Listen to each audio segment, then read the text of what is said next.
ഈയിടെയായിട്ട് നമ്മൾ കാണുന്ന ഒരു വലിയ ഫാക്ടറാണ് വൈറ്റമിൻ ഡി ഡെഫിഷ്യൻസി.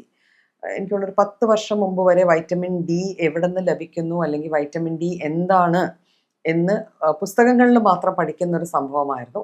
പക്ഷെ ഇന്ന് ഒട്ടുമിക്ക പ്രസൻറ്റേഷൻസിൽ ഇപ്പം ഒരു കേസ് വരുമ്പം അതുണ്ടാവുന്ന അസുഖങ്ങളുടെ പല കാരണങ്ങളും നമ്മൾ ടെസ്റ്റ് ചെയ്ത് നോക്കുമ്പോൾ നോർമൽ ആയിരിക്കാം. പക്ഷേ വൈറ്റമിൻ ഡി നോക്കുമ്പോൾ അത് ഡെഫിഷ്യൻ്റ് ആയിരിക്കും. അപ്പോൾ വൈറ്റമിൻ ഡി ഡെഫിഷ്യൻസി കൊണ്ട് വളരെയേറെ സിംറ്റംസ് ആണ് ഇന്ന് നമ്മുടെ സമൂഹത്തിൽ കാണപ്പെടുന്നത്. അതിന്റെ കാരണം നമുക്ക് സിമ്പിളായിട്ട് ഊഹിക്കാവുന്നതേ ഉള്ളൂ. വൈറ്റമിൻ ഡി സാധാരണ സിന്തസൈസ് ചെയ്യുന്ന അല്ലെങ്കിൽ ഉണ്ടാക്കപ്പെടുന്നത് മനുഷ്യ ശരീരത്തിൽ തന്നെയാണ്. അത് മനുഷ്യ ശരീരത്തിലെ സ്കിന്നിന് താഴെയുള്ള ഫാറ്റ് ലെയർ, ഒരു ചെറിയ ഫാറ്റ് ലെയർ ഉണ്ട്. ആ ലെയറിലാണ് വൈറ്റമിൻ ഡി സിന്തസിസ് നടക്കുന്നത്. അപ്പം നമ്മളുടെ ഇന്നത്തെ വേഷവിധാനങ്ങൾ, നമ്മൾ വെയിലിനോട് എക്സ്പോസ്ഡ് ആവുന്ന സമയം, നമ്മൾ ഒരു ചെറിയ സ്പാൻ ഓഫ് ടൈം മാത്രമേ നോർമലി സൂര്യപ്രകാശത്തിനോട് എക്സ്പോഷർ കിട്ടുന്നുള്ളൂ. ഇനി അങ്ങനെ ഒരു എക്സ്പോഷർ കിട്ടുന്നുണ്ടെങ്കിൽ തന്നെ ഒന്നെങ്കിൽ സൺസ്ക്രീൻസ് യൂസ് ചെയ്യുകയോ അല്ലെങ്കിൽ കവറപ്സ് യൂസ് ചെയ്തിട്ടായിരിക്കും നമ്മൾ സൂര്യപ്രകാശത്തിലേക്ക് ഇറങ്ങുക. അപ്പം അത് തന്നെയാണ് നമ്മളുടെ ഇടയിലേക്ക് ഇപ്പം നമ്മുടെ സമൂഹത്തിൽ വൈറ്റമിൻ ഡി ഡെഫിഷ്യൻസി കാണാനുള്ള ഏറ്റവും മെയിൻ കാരണം. പിന്നെ ഒരു കാരണം പറയുന്നത്, നമ്മൾ കുറെ അധികം സമയം AC മുറികളിലാണ് കഴിയുന്നത്. അപ്പോൾ AC മുറികളിൽ കഴിയുന്നതും വൈറ്റമിൻ ഡി സിന്തസിസിന് ഒരു തടസ്സമായി വരാറുണ്ട്. അപ്പം ഇത്തരം കാരണങ്ങൾ കൊണ്ട് വൈറ്റമിൻ ഡി ഡെഫിഷ്യൻസി വന്നു ചേരാം. എന്തൊക്കെയാണ് ലക്ഷണങ്ങൾ? യൂഷ്വലി അകാരണമായ ശരീരം വേദന, നമുക്ക് മസിൽ പെയിൻസ് ഒക്കെ ഉണ്ട്. നമ്മൾ എന്ത് ചെയ്തിട്ടാണ് എന്ന് ചോദിച്ചാൽ നമുക്കറിയില്ല. പക്ഷെ നമുക്ക് നല്ല രീതിയിൽ മസിലുകൾക്ക് വേദന വരുന്നുണ്ട്. കഴയ്ക്കുന്ന പോലത്തെ മസിൽ പെയിൻസ് വരുന്നുണ്ട്. ജോയിൻസിന് നല്ല വേദന വരുന്നുണ്ട്.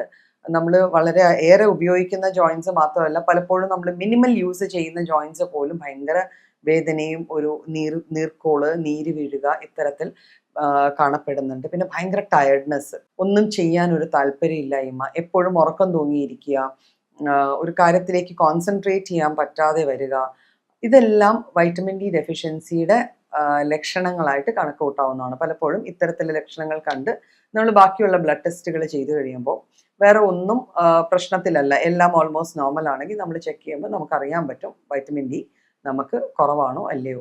ഇനി എന്തൊക്കെ ഭക്ഷണം കഴിച്ചാലാണ് നമുക്ക് വൈറ്റമിൻ ഡി നമ്മുടെ ബോഡിയിൽ സിന്തസൈസ് ചെയ്യാൻ ഹെൽപ്പ് ചെയ്യാൻ പറ്റുന്നത്? ബാക്കി പല വൈറ്റമിൻസും നമുക്ക് പലപ്പോഴും ഒരു ഫുഡിൽ നിന്ന് ഡയറക്റ്റ്ലി കിട്ടും. പക്ഷെ വൈറ്റമിൻ ഡി പ്രിപ്പയർഡ് ആയിട്ട് നമുക്ക് ഒരു ഫുഡും അത് സപ്ലൈ ചെയ്യില്ല. അപ്പോൾ അതിനുവേണ്ടി നമുക്ക് അത് നമ്മളുടെ ബോഡി സിന്തസൈസ് ചെയ്യാൻ തക്ക ഫുഡാണ് നമ്മൾ നമ്മുടെ ബോഡിക്ക് കൊടുക്കേണ്ടത്. അതിൽ കടൽ മത്സ്യങ്ങൾ, ധാരാളം നെയ്ക്കൊഴുപ്പുള്ള മത്സ്യങ്ങൾ, അതിലിപ്പം ചെറിയ മത്സ്യങ്ങളിൽ മത്തി അല്ലെങ്കിൽ ചാള എന്ന് പറയപ്പെടുന്ന മീൻ, നല്ല രീതിയിൽ omega-3 ഓയിൽസ് നല്ല രീതിയിലുള്ള മത്സ്യമാണ്. അത് വൈറ്റമിൻ ഡി സിന്തസിസിന് നമ്മളെ ഹെൽപ്പ് ചെയ്യുന്നു. ഡെയറി പ്രോഡക്ട്സിൽ ചീസ്, ബട്ടർ, ഇതെല്ലാം നമ്മുടെ വൈറ്റമിൻ ഡി സിന്തസിസിന് ഹെൽപ്പ് ചെയ്യാറുണ്ട്. പിന്നെ കാൽഷ്യം റിച്ച് ആയിട്ടുള്ള അല്ലാത്ത ഫുഡും, കാൽഷ്യവും വൈറ്റമിൻ ഡി സിന്തസിസും തമ്മിലൊരു ബന്ധമുള്ളതുകൊണ്ട് നമ്മൾ കാൽഷ്യം റിച്ച് ആയിട്ടുള്ള ഫുഡും അതിൻ്റെ കൂടെ തന്നെ എടുക്കേണ്ടതാണ്. സാധാരണ നോൺ വെജ് സോഴ്സസ് ആണ് വൈറ്റമിൻ ഡിക്ക് നമുക്ക് യൂഷ്വലി പറയാനുള്ളത്. എഗ്സും, മുട്ടയുടെ മഞ്ഞക്കരു വൈറ്റമിൻ ഡി ഡെഫിഷ്യൻസി മീറ്റ് ചെയ്യാനായിട്ട് നമ്മളെ ഹെൽപ്പ് ചെയ്യുന്ന സാധനമാണ്. അപ്പോൾ നമ്മൾ ബ്ലഡ് ടെസ്റ്റ് ചെയ്തിട്ട് നമ്മളുടെ ബ്ലഡിൽ ഇത് പല ലെവൽസിലാണ് പറയപ്പെടുക. അതായത് ഡെഫിഷ്യൻസി, ഇൻസഫിഷ്യൻറ്റ്, സഫിഷ്യൻറ്റ്. അപ്പം ഡെഫിഷ്യൻസി മാർക്ക്ഡ് ആണ്, നല്ല രീതിയിൽ കുറവാണെങ്കിൽ നമ്മൾ ഉറപ്പായിട്ടും ഈ പറയുന്ന ഭക്ഷണക്രമം കൊണ്ട് മാത്രം അത് തിരിച്ച് നോർമലായിട്ട് എടുക്കാൻ പറ്റിയെന്ന് വരില്ല. അപ്പം നമ്മൾ വൈറ്റമിൻ ഡി സപ്ലിമെൻറ്റേഷൻസ് എടുക്കേണ്ട ആവശ്യം വരും. അല്ലാത്ത പക്ഷം ഇൻസഫിഷ്യൻസി മാത്രമാണെങ്കിൽ പലപ്പോഴും ഭക്ഷണത്തിലെ ക്രമീകരണം കൊണ്ട് തന്നെ നമുക്കതിനെ പ്രോപ്പറായിട്ട് ഹാൻഡിൽ ചെയ്യാൻ പറ്റും. അക്കൂടെ തന്നെ സൺസ്ക്രീൻ ഒന്നും ഇല്ലാതെ കുറച്ച് നേരമെങ്കിലും നമ്മൾ നമ്മളുടെ പ്രകൃതിയിൽ നിന്നും കിട്ടുന്ന ഡയറക്റ്റ് വെയിൽ, സൂര്യപ്രകാശം ഏൽക്കുന്നത് കുറച്ചുകൂടെ നല്ലതായിരിക്കും. ഈ പറഞ്ഞ മാനേജ്മെൻറ്റ് പാർട്ട് ചെയ്തു കഴിഞ്ഞാൽ നമുക്ക് വൈറ്റമിൻ ഡി ഡെഫിഷ്യൻസി കൊണ്ടുണ്ടാവുന്ന ശാരീരിക പ്രശ്നങ്ങളെ നല്ല രീതിയിൽ കൺട്രോൾ ചെയ്യാൻ പറ്റും.